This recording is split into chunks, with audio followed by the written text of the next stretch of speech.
primeiro ponto que a gente vai começar a tratar acerca da Procuradoria, né, dos assuntos da advocacia municipal, é a questão do servidor efetivo. Via de regra, né, vocês bem sabem, na Constituição, qualquer atividade que o município faça, né, qualquer atividade que o ente público faça, sendo aquela atividade operacional, aquela atividade burocrática, ela deveria ser realizada por servidores efetivos, né, aquele servidor que vem de carreira, né, que passa pelo concurso público. Por quê? A gente vive num estado, vocês são de municípios pequenos também, então o pessoal lá de fora também vocês lidam com as mesmas situações que a gente lida na Araucari. A gente sabe da pessoalidade que existe no município pequeno, a gente sabe daquele clientelismo que existe. E muitas vezes isso pode prejudicar a administração, prejudicar o bom andamento do serviço. Não significa que necessariamente seja ruim, mas isso, via de regra, não é o imperativo de eficiência na administração. Então a gente vem num modelo, um modelo que era patrimonialista, né, onde o gestor ali, o prefeito então, o presidente da Câmara, ele era quase como que um dono, né, vai ser uma confusão do patrimônio público, patrimônio privado. O prefeito então ele manda no município, ele domina tudo, ele coloca aqueles que ele quer em determinados lugares. E isso trazia algumas dificuldades na prestação do serviço público. Com o passar do tempo, e aqui no Brasil, a nível nacional, lá na época do Fernando Henrique, você teve a implantação, né, antes do Fernando Henrique, lá com o Sarney começou a implantação da burocracia, que é criar regra, criar rito para tudo. No Fernando Henrique, você começou a implantação do gerencialismo. Isso tudo coaduna e vem em paralelo com a previsão na Constituição Federal de que a investidura no cargo público, né, ou na função pública, ela depende de concurso. Ou seja, você depende de fazer aquele procedimento para a pessoa entrar, para tentar fazer uma administração pública que seja um pouco mais eficiente, com um pouco menos de impessoalidade, qualificar o quadro. O que não quer dizer que o comissionado seja desqualificado. O subprocurador, professor Alex, o professor Tasso, perdão, que é aqui da Unipública também, doutorando pela Univale, é sensacional, foi procurador-geral da Câmara de São Francisco 4 anos, é um comissionado que é excelente. Então, era só questão não tanto do nepotismo ali, trazer os parentes, mas mais do clientelismo, que é pegar toda aquela massa de quadro que a administração pública comporta e trazer como servidores comissionados. Como é que é o nome do colega? Rafael, qual que é o teu cargo, Rafael? Eu sou assessor jurídico. Bem-vindo, Rafael. Obrigado. Então, a advocacia pública, sendo um quadro da administração, ela deveria ser, via de regra, um quadro composto por servidores efetivos, tá? Mas a Constituição mesmo, ela traz algumas exceções à admissão de pessoas dentro do quadro da administração pública por meio de concurso. Aqui são os principais, tá? É o cargo de comissão, o servidor temporário, cargo eletivo, a nomeação de juízes, por exemplo, do Quinto Constitucional, ou o pessoal do Tribunal de Contas, né, os conselheiros ali, algumas funções ad hoc também, funções honoríficas, e os agentes comunitários de saúde e endemias. Lembrando, os agentes comunitários de saúde e endemias, eles entram por meio de um processo seletivo também, tá? Existe aquela pré-seleção ali feita, com publicidade, etc. Mas tem uma peculiaridade, né? Como eles têm que prestar um serviço de maneira regionalizada, então o agente de endemias, ele está vinculado àquele bairro que ele trabalha, aquela região, dependendo do critério geográfico adotado. Você não faz o concurso público, faz um processo seletivo, faz esse rito, que é um rito um pouquinho mais simples, e você traz ele para numa situação tal qual um efetivo, tá? Ele perdura, a carreira dele continua, ele tem estabilidade, tudo é só uma modalidade de ingresso um pouco diferenciada por conta da peculiaridade do cargo. Bem-vindo, amigo. Qual que é o nome do colega? Bem-vindo, Marcos. Marcos, qual que é o teu cargo, Marcos? Eu sou advogado. Legal. Bem-vindo, Marcos. Na Câmara de Paula Freire agora. Legal, Marcos. Eu peço desculpa pelo atraso, mas é que eu tive que ir num outro local, no intervalo. Fica tranquilo, cara. Chegou no começo ainda, não perdeu muita coisa, não.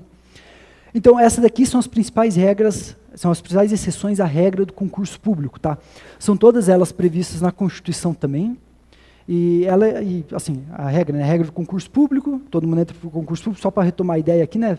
Administração pública, via de regra, todo mundo entra com concurso público. E existem algumas exceções, essas aqui são as exceções expressamente previstas na Constituição.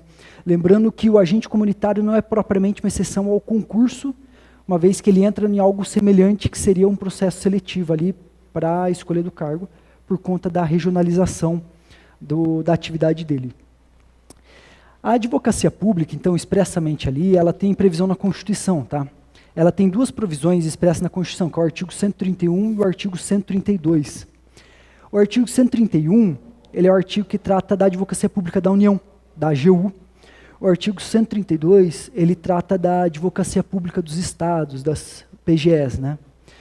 Ali, na AGU, ela tem uma estrutura um pouco mais complexa, ela é dividida em macro-áreas ali, e o PGL traz uma estrutura um pouco mais enxuta. Ele faz referência à Procuradoria ser um órgão único, um órgão específico ali, que teria representação de todas as entidades do Estado. Então, você não tem assessoria, consultoria, advocacia separada, tal qual na União, em alguns momentos, você tem um único órgão. E dentro dessa composição, vocês podem perceber, não existe previsão expressa aqui no artigo, nem no 131, nem no 132, a previsão da advocacia pública do município. E daí vem o primeiro questionamento que eu quero ver se alguém aqui consegue, alguém sabe, alguém tem alguma ideia ou bons argumentos. Existe obrigatoriedade, então, tendo em vista que não existe previsão expressa, tá? Existe obrigatoriedade do município ter uma advocacia pública municipal organizada em carreira estabelecida? O município é obrigado a ter um órgão de advocacia pública?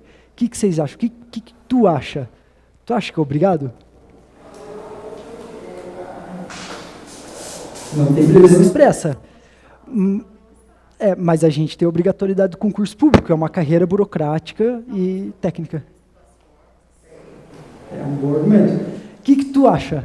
Eu acho que é ela ou eu? Os dois, então? Tá, eu acho que é obrigatório e eu queria engatar, não sei se é a sua termo, eu acho que é obrigatório e também questão dos honorários, assim, que tem essa A gente vai bater nisso daí também. Esse daí a gente vai falar bastante aqui. E você, o que tu acha? Eu acho que é obrigatório, sim. Até, inclusive, o meu município tem um efetivo, né, no caso, e eu que sou assessora jurídica do prefeito, mas nós não temos procuradoria, certo? Procuradoria, não temos o órgão. Mas tem servidor? Tem servidor efetivo, mas não temos o órgão. O servidor efetivo, ele tem um quadro de uma progressão em carreira, benefícios?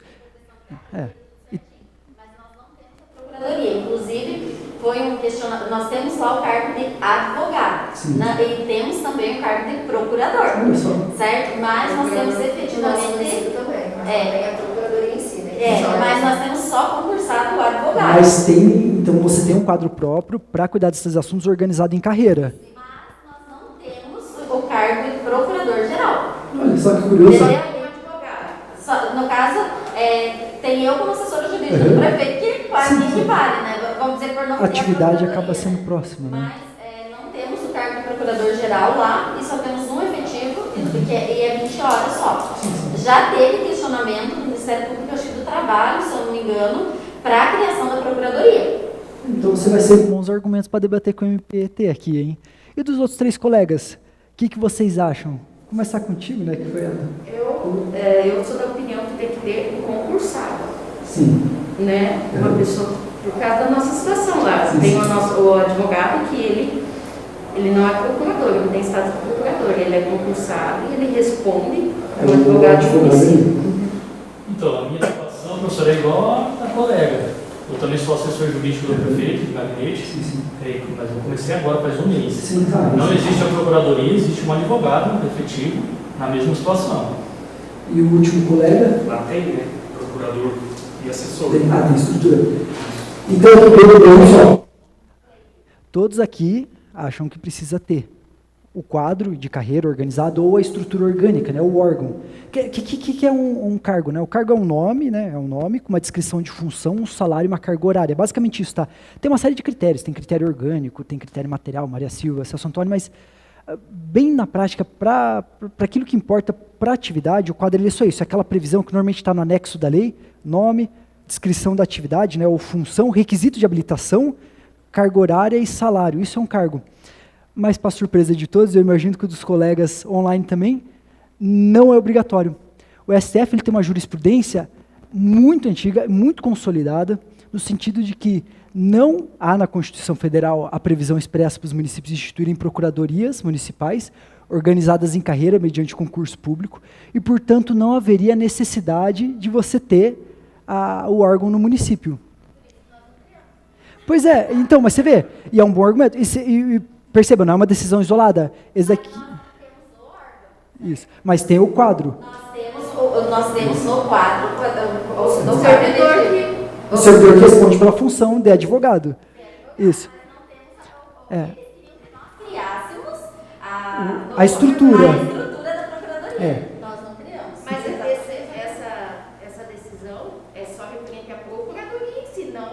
É isso, a gente vai tratar disso ainda, mas ela se refere ao órgão. Assim, veja, essa decisão aqui, eu vou te explicar de onde ela vem, até para a gente compreender a lógica dela, né? Ela não é isolada, né? Tem vários recursos extraordinários, agravos e recursos extraordinários que trataram ela, são todos números. No material escrito que tem lá, é mais desenvolvido, tá? Tem um pouco mais de conteúdo, ali eu trago algumas decisões, tem uns anexos que trazem decisões, mas ela é uma jurisprudência muito antiga. Ela é uma interpretação